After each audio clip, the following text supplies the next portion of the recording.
Selamat malam Kak April. Kita bertemu lagi di sesi kedua konseling pada malam hari ini.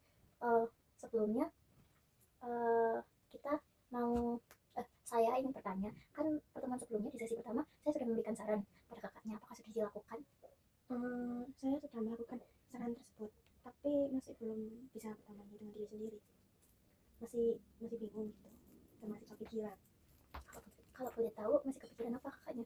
Karena kan saya sudah mencoba untuk bersama dengan diri sendiri kan, dan saya juga membatasi untuk memikirkan sesuatu yang seharusnya tidak perlu saya pikirkan, termasuk memikirkan mantan saya.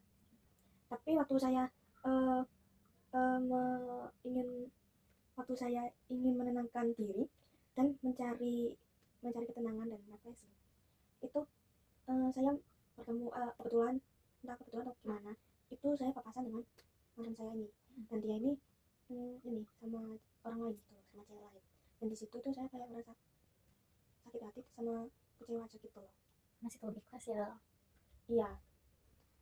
Terus apakah kakaknya masih menganggap mantan pacar kakak ini masih sekalanya dan harus sama dia gitu?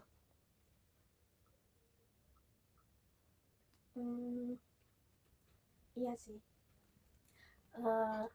Mohon maaf nih Kak, saya mau tanya yang agak miring dari topik kita kan mantan pacar kakak ya.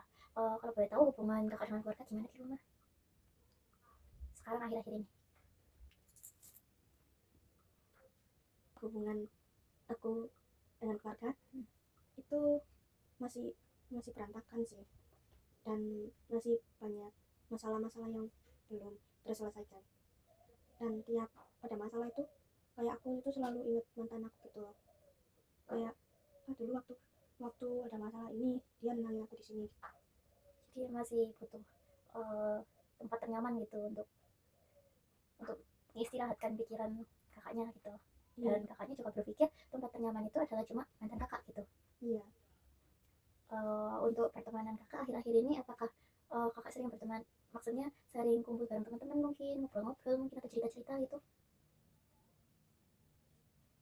Kalau saya juga biasanya itu juga melampiaskan diri saya dengan kumpul dengan teman-teman. Tapi ketika aku kumpul dengan teman-teman, aku juga menceritakan mantan aku sama mereka gitu. Masih dibahas terus-terusan gitu? Iya. Dan itu juga biasanya tanpa sadar gitu aku ngomongnya. Sebenarnya aku mau tanya sesuatu nih Kak, kakaknya capek nggak sih kalau tiap saat harus mikirin apa-apa ke mantan pacar terus gitu, sedangkan mantan pacar kakak sudah punya kehidupan baru, sedangkan kakak masih stuck di situ-situ aja? Capek nggak sih kakaknya? Iya sih kak, capek. Kadang saya juga berdoa kan, karena saya juga capek kan, karena teman-teman saya itu juga bilang dia itu bisa tanpa kamu, kenapa kamu gak bisa. Saya juga kepikiran kayak dia bisa, kenapa aku gak bisa, kenapa sesusah ini buat aku gitu. Saya juga sering berdoa kayak kayak kalau memang dia bukan buat aku, itu saya minta kayak rasanya itu dihilangkan gitu loh, rasa cintanya gitu.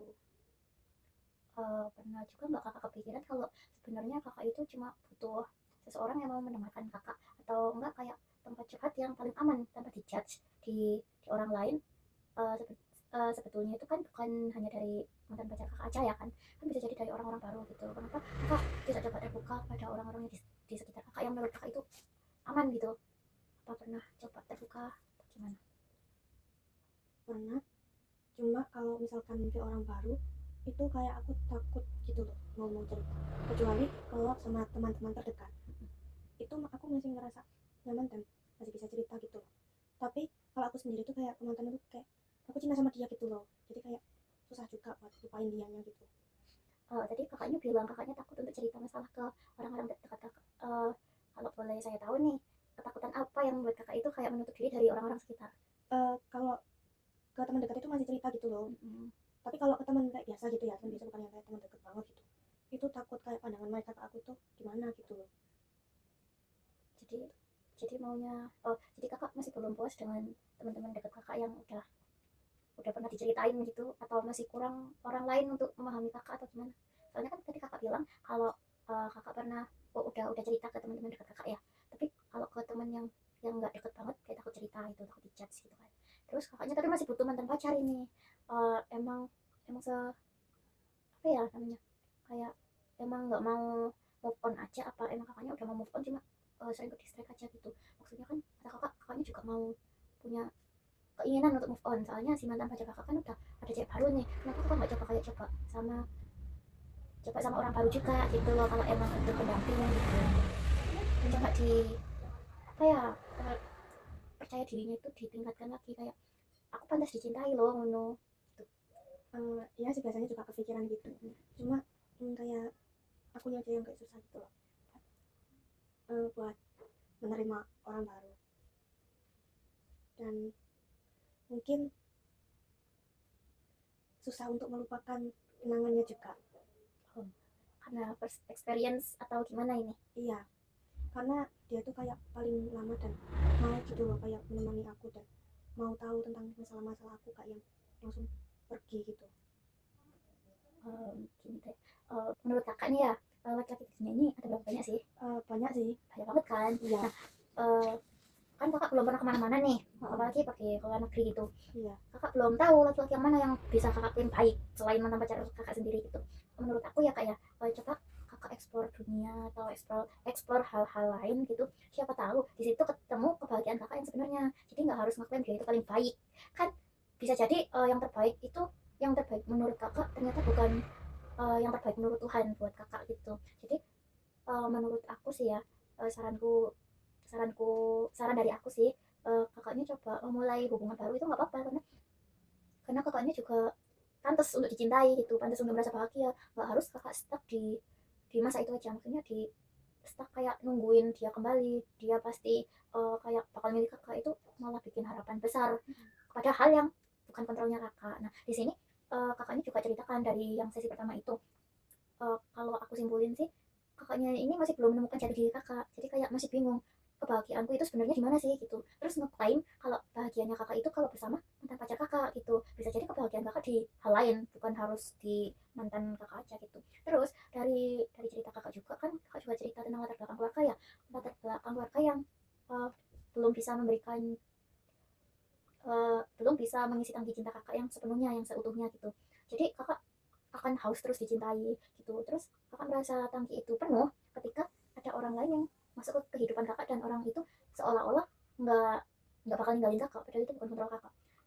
Perilaku orang lain, respon orang lain itu hal yang nggak bisa kakak kontrol. Jadi harapan kakak itu sepertinya besar banget ke mantan pacar kakak, kayak dia pasti balik nih ke aku gitu kan, terus aku pasti bakal nikah sama dia, dia cuma cari cari pengganti aku aja gitu. Padahal bisa jadi menurut mantan pacar kakak, si cewek yang dibonceng pas ketemuan kakak itu udah terbaik, apalagi bahkan bahkan menemukan kayak oh kok bisa ini nikah sama dia gitu. Jadi menurut aku kakak coba cari hal-hal baru yang bisa bikin kakak menemukan dunia kakak sendiri.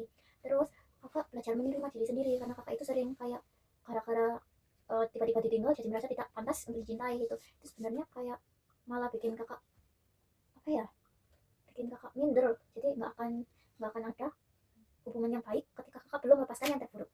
Bisa dipahami dari sini? Bisa Kak. Terus untuk pertemanan kakak itu menurutku udah bagus banget sih, dari segi pertemanannya udah ada yang mendukung kakak di sini. Jadi setiap masalah kakak itu kan yang merasa kayak membebani kakak, kakak bisa membagikan cerita kepada teman-teman kakak, seenggaknya untuk meringankan apa yang kakak pikirkan hari itu gitu. Atau mungkin bisa hangout bareng teman-temannya atau main bareng teman-temannya gitu kan. Jadi sebisa mungkin kalau bareng teman-temannya kakak lepasin dulu masalah-masalah yang sedang kakak pikul, atau enggak kalau kakak lagi sedih bilang ke temennya saya lagi sedih gitu, temenin ya gitu. Dari cerita kakak juga, kakak juga menceritakan kalau teman-teman kakak ini support banget untuk kakak berkembang, tapi kakaknya masih masih ragu untuk melangkah melangkah memulai hidup yang lebih baik gitu, jadi masih stuck aja di situ. Jadi untuk kedepannya saya sarankan kakak untuk belajar menerima diri lagi ya. Dulu kan waktu sebelum, kan dulu kan aku kan ini kan korban bullying kan. Terus mungkin karena itu juga waktu aku ketemu sama mantan aku ini, itu aku merasa aku punya teman kayak dia, salah satu-satunya teman aku gitu loh. Dan makanya sampai sekarang ini aku kayak selalu inget dia gitu, karena dulu tuh emang kayak pertemananku tuh toksik banget gitu loh. Terus abis itu tuh kayak kan emang gak punya tempat cerita juga kan sebelum kenal dia. Dan dari keluarga juga kan nggak apa ya, kayak egois gitu loh, kayak mereka terlalu mengutamakan kayak pikiran mereka gitu, terlalu mengkhawatirkan anak tanpa memikirkan mental anak gitu. Nah terus di situ sebelum kenal itu kayak aku bingung banget mau cerita kemana gitu. Terus akhirnya aku sering banget kayak kepikiran menyakiti diri sendiri, kayak misalkan saya tangan itu dulu itu sebelum kenal mantan aku itu sering banget, malah dari SMP kan. Nah terus abis itu semenjak kenal mantan aku itu aku berhenti gitu loh. Nah karena kan aku juga udah punya tempat cerita kan, itu juga meringankan kan. Terus abis itu setelah putus itu kayak aku kehilangan lagi kayak tempat untuk cerita gitu. Itu pun sebelum aku kenal sama teman-temanku yang sekarang, itu kembali kayak ada pikiran menyakiti diri sendiri gitu. Kemudian aku juga ini kayak melampiaskan semua rasa sakit dan pikiran-pikiran aku yang mengarah untuk menyakiti diri sendiri. Dan aku juga kan anaknya apa ya, strict parent kan, orang tua yang terlalu membatasi diri, membatasi maksudnya membatasi aku untuk melakukan hal-hal yang aku inginkan gitu.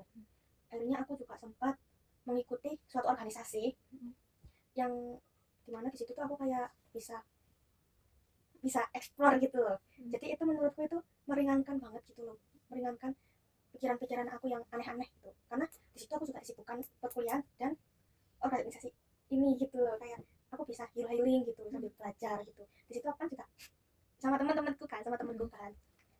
Di situ aku mulai bisa kayak tanpa dia aku juga bisa menghilangkan pikiran untuk menyakiti diri sendiri.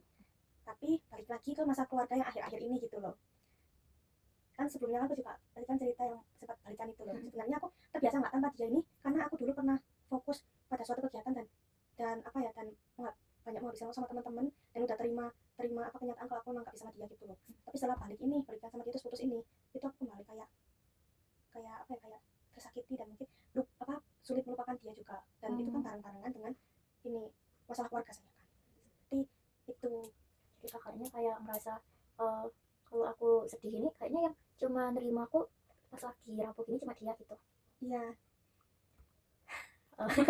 Ini mau dikasih saran atau kakaknya mungkin udah ada solusi? Kalau aku sendiri sih Solusinya mungkin udah nemu? ada solusi, cuma Gimana? aku masih belum tahu ini bakalan berhasil atau gimana. Coba diceritakan solusinya, mungkin ada rencana apa ke depannya? Mungkin aku mau fokus kan sekarang ini kan selain masalah keluarga kan orang tua kan juga sakit nih. Jadi kan aku kegiatanku sehari-hari kan hanya mengerjakan tugas dan merawat orang tua saya, sehingga aku hanya punya waktu sedikit untuk nyantai. Sedangkan kalau aku misalkan kayak gabut atau nyantai, aku bakal kepikiran hal-hal yang lain termasuk mantan aku. Tapi kalau aku sibukkan, seenggaknya pikiran itu hilang gitu loh. Mungkin aku akan menyibukkan diri aku dan mencoba untuk merubah diri aku menjadi lebih baik dan lebih mengontrol emosi dan mengontrol diri. Mungkin seperti itu. Ya, kalau sebenarnya disebutkan sama Kak April ini udah bagus ya, kayak udah ada planning untuk depannya gimana yang mau dilakukan. Berarti kan Kak April udah punya upaya ini buat keluar dari masa-masa tersulitnya kakak ya kan. Udah ada, oh nanti aku harus gini gitu. Sebenarnya terus ada satu hal yang ingin Kak April upaya. Ini yang menurut saya lebih penting daripada mengontrol emosi atau mengontrol diri, yaitu penerimaan rasa sakit yang Kak April alami selama ini. Kan tadi kan Kak April juga menceritakan kalau kakaknya korban bullying gitu ya kan, dan merasa kayak tidak didukung keluarga, terus dari percintaan juga merasa kayak gagal terus gitu, dan untuk teman-temannya yang selalu toksik gitu. Sebenarnya yang lebih penting ya itu, kakak harus belajar untuk menerima diri kakak sendiri, agar kakak itu juga bisa agar kakak itu juga di masalah yang selanjutnya kakak bisa kontrol dirinya itu lebih bagus banget. Maksudnya kayak, oh ini bukan kendali aku, jadi aku nggak perlu memikirkan hal-hal yang bukan kendali aku, seperti itu. Ada satu quotes yang saya pernah dengar ya, mungkin ini berguna juga buat kakaknya. Jangan meminum racun walaupun kamu sedang kehausan. Jadi kayak meskipun kakaknya lagi sesedih apapun, jangan sampai kayak menerima orang-orang yang menurut kakak itu bakal menerima kakak padanya gitu. Jadi tetap dipilih-pilih yang sekiranya itu aman buat kakak minum airnya. Bagaimana kak tadi yang itu kualitasnya kayak bagus kayak minum racun Jadi quotes yang menurut aku cocok untuk kakak. Ulang. Gimana kak quotesnya tadi?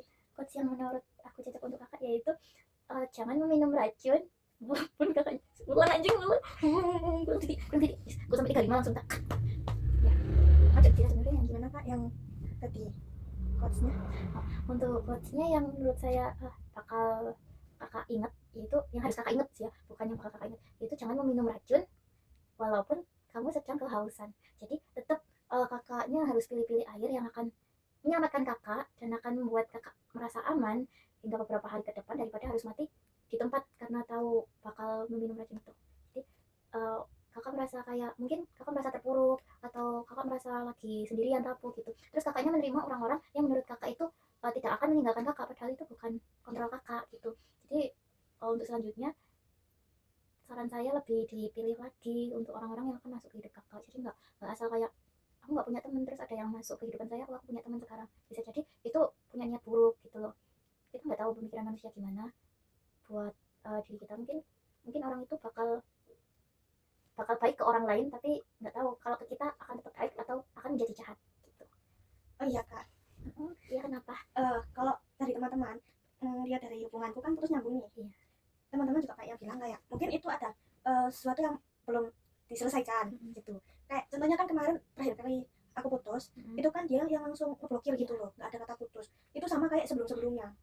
Jadi kayak aku juga kepikiran itu kayak aku mau menyelesaikan ini, kayak belum ada kayak aku berterima kasih sama dia karena dia udah ini udah kayak ada gitu loh buat aku, dan aku juga belum meminta maaf belum meminta maaf sama dia ini kan, kayak belum belum ucapannya benar-benar selesai gitu loh. Dan aku juga kepikiran apakah aku harus kontak dia lagi untuk ini apa namanya, untuk menyelesaikan semua ini biar semuanya selesai gitu. Untuk menyelesaikannya ya kak ya, yang pertama kan tadi kakak bilangnya kakaknya ditinggalin ya, Yeah. mantan pacar kakak tiba-tiba diblokir gitu ya kan. Gini ya kak ya, kalau kakak digigit ular nggak mungkin kakak ngejar ularnya terus minta penjelasan ke ularnya kenapa kamu gigit aku. Tapi yang harus kakak ingat yaitu kakak harus menyembuhkan lukanya kakak terlebih dahulu, baru kakak bisa membalas dendam. Enggak dong. Jadi kakak bisa kayak mengobati luka terlebih dahulu. Jadi kita nggak bisa mengontrol orang itu bakal jahat ke kita atau enggak gitu. Jadi kakak harus menerima diri kakak kayak ya udah gitu, biarkan mereka menyakiti kakak tapi kakak harus fokus untuk menyembuhkan diri kakak sendiri. Mungkin di sini bisa dipahami. Bisa dipahami kak. Oke, ada yang ditanyakan lagi? Tidak ada kak, mungkin saya akan lebih untuk memahami diri saya sendiri dan menerima kenyataan yang memang seperti itu gitu. Alhamdulillah ya, puji Tuhan. Baik, sesi konseling untuk pertemuan kedua ini kita udah selesai ya kak ya. Terima kasih karena sudah berpartisipasi untuk mengikuti sesi konseling ini. Mohon maaf kalau saya ada salah kata atau perbuatan kepada kakaknya. Terima kasih juga karena kakaknya sudah membantu untuk menjadi konseling saya. Terima kasih kakak. Syukron.